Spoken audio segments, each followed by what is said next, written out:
l'orchestre en soi, il a été créé il y a 7 ans. Ma fille a 8 ans et je l'ai créé 1 an après. Et il continue à se transformer. Mon mari avait un orchestre qu'on a toujours d'ailleurs, qui est une bande d'amis, qui regroupe aussi bien l'architecte que le chanteur de guitare, que l'ingénieur informatique.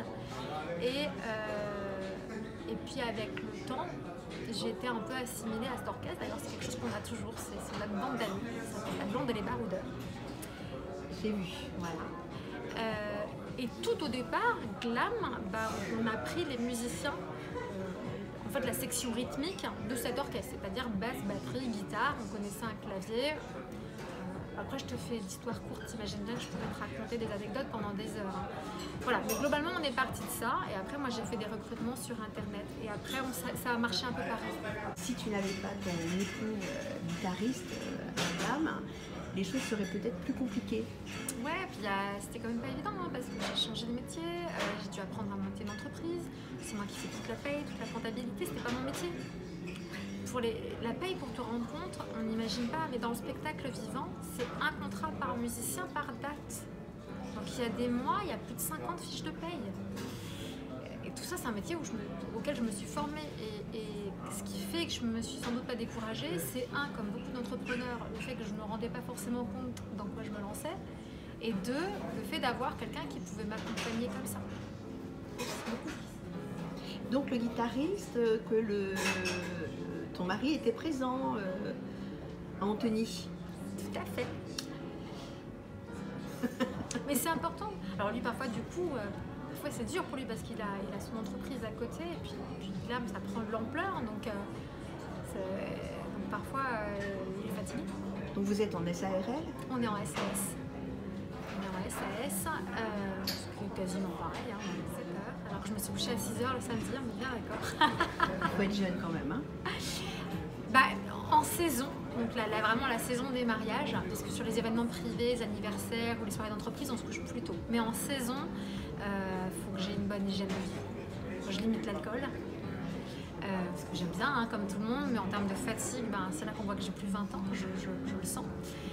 Et puis la deuxième chose, c'est que je m'accorde des temps de sieste, que j'inclus dans mon temps de travail. Je considère que, en saison en tout cas, c'est nécessaire pour ma santé. C'est sans doute la partie la plus négligée de travailler mon art. J'essaye de le faire régulièrement, mais je le fais sans doute pas assez. Oh, tu le fais où? Dans la salle de bain? Je le fais dans mon salon.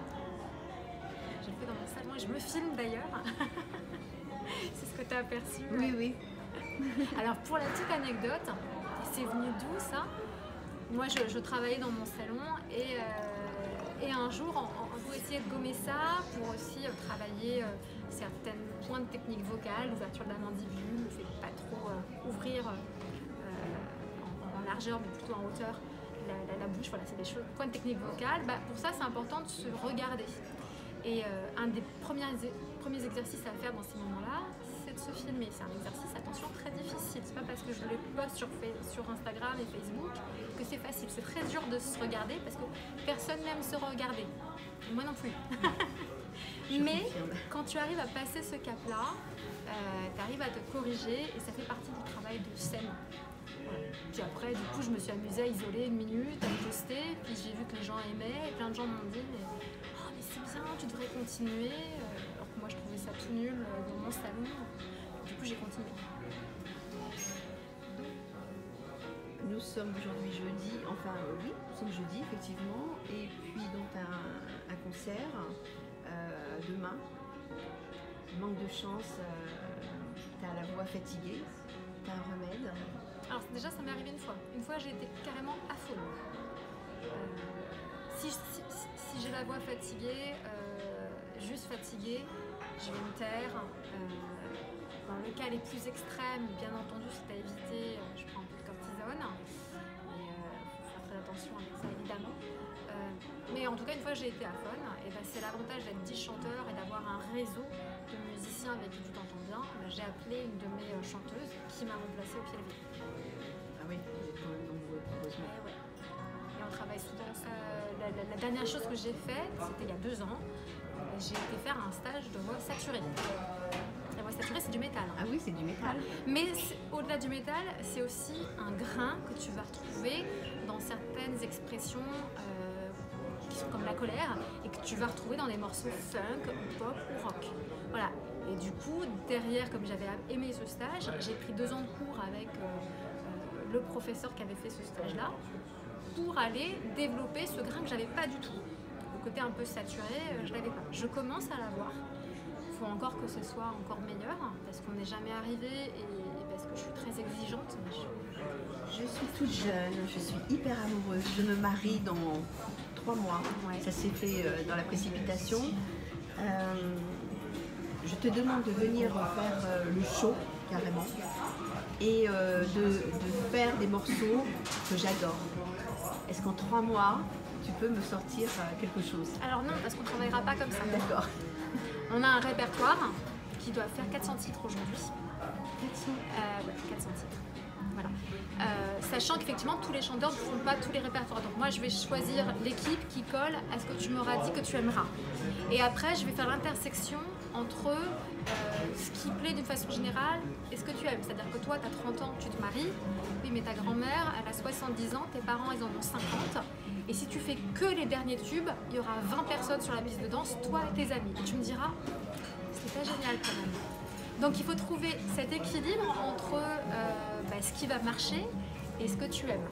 Voilà, donc globalement pour des événements, on va apprendre jusqu'à 2 titres, parce qu'encore une fois on fait beaucoup de mariages, donc j'imagine pas des mariés ne pourront pas rentrer sur leur chanson préférée. Ils rentrent à l'église. Ouais, l'idée c'est que pour un événement, typiquement un mariage, on va apprendre jusqu'à 2 titres hors répertoire. On va quand même conseiller les gens, c'est-à-dire que si j'ai une formule à 5 personnes, on ne va pas pouvoir leur faire Boogie Wonderland avec les cuivres et compagnie. Voilà, il faut quand même qu'il y ait une cohérence avec les musiciens qui sont présents. Mais on peut apprendre jusqu'à 2 titres, parce qu'à un moment, si tu as envie de rentrer sur telle chanson, on ne va pas te dire non. Mais on va limiter à 2 titres, d'abord parce qu'on tourne énormément et que sinon ce serait ingérable.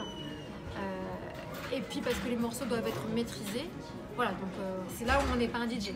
Voilà, on peut apprendre jusqu'à 2 titres si on a un répertoire. Et après, c'est l'intersection entre ce qui va marcher pour la piste de danse. Et d'ailleurs, on va s'adapter au fur et à mesure de la soirée en fonction de ce qu'on voit. On a une liste préétablie, mais après, on s'adapte. Je te donne un exemple. J'ai le souvenir d'un mariage. C'était des petits mariés, c'était adorable. Ils avaient autour de 45-50 ans. Quand je les rencontre, je discute avec eux et je leur dis donc de quoi vous avez envie là comme ça, est-ce qu'on est sur plus années 80, 90, par là. Et là ils me disent non, nous on a des ados, donc tous les derniers tubes on les connaît et on adore ça. Ok, donc je fais une playlist toujours assez équilibrée, on change un peu, on brasse un peu tous les styles, mais avec un accent un peu plus marqué sur le moderne. Sauf que dès qu'on mettait des morceaux modernes, sur la piste de danse, il y avait les enfants et les mariés. Les amis étaient assis. Alors que dès qu'on faisait Aretha Franklin ou Les démons de minuit, parce que c'est typiquement un titre qui peut très bien marcher ou faire kitsch, il faut s'adapter. Mais en tout cas, dès qu'on faisait des morceaux des années 70, là, il y avait tout le monde sur la piste de danse. Donc on s'est adapté. Voilà. Donc on part d'une playlist, mais ça peut évoluer en fonction de ce qu'on voit sur la piste de danse. En fait, le but étant que la piste de danse soit remplie. Qu'est-ce que tu proposes? On brasse tous les styles. 14 juillet, c'est comme un mariage. Tu as toutes les générations. La seule différence, c'est que tu vas avoir une évolution entre le début de soirée où tu vas avoir un public un peu plus familial et la fin de soirée où tu as beaucoup de jeunes. Donc en général, tu vas un peu plus accentuer, faire la fin de soirée sur le moderne et mettre des titres un peu plus standards en début de soirée. Mais après, nous, on passe notre temps à brasser les titres. C'est une formule dont on s'est rendu compte qu'elle fonctionnait. On va passer de Sia à I'm So Excited. Alors d'aujourd'hui, quel est ton mentor? J'en ai plusieurs. Chacun... Après, moi, il y a 2 personnes qui m'ont accompagnée vraiment dans mon parcours vocal. Il y a Caroline Dautel. Bonjour Caroline. Voilà, que tu connais. Qui m'a accompagnée pendant longtemps, pendant 5-6 ans, quelque chose comme ça. Elle m'a énormément apporté, c'est clair. Elle m'a tellement apporté que c'est devenu une amie. Voilà, puis à un moment, je pense que c'est important de changer parce que, en fait, chaque personne a ses points forts et tu grandis aussi en allant te nourrir d'autres façons d'apprendre et d'autres technique vocale, etc. Voilà, je ne sais pas si je le dis comme il faut. Donc Caroline a été quelqu'un de très important qui m'a accompagnée longtemps. Ça a été mon premier professeur. Et ça a été pas facile d'ailleurs de le changer, parce que j'avais l'impression de lui faire des infidélités. Mais c'est pas grave, je la garde comme amie, donc c'est super. Et aujourd'hui, donc là depuis 2 ans, je travaille avec ce professeur qui s'appelle David Ferron et qui enseigne au Studio des Variétés et qui m'a encore fait passer un cran dessus, en tout cas dans une couleur que moi je recherchais, qui a un côté plus rock. Voilà, quelque chose que j'avais du mal à faire, quelqu'un de super prof aussi. Donc voilà, pour moi mes mentors, c'est ceux qui m'ont fait progresser vocalement. Et après j'en citerai peut-être un troisième, mais ça c'est plus pour le côté entrepreneuriat, et ben c'est mon mari.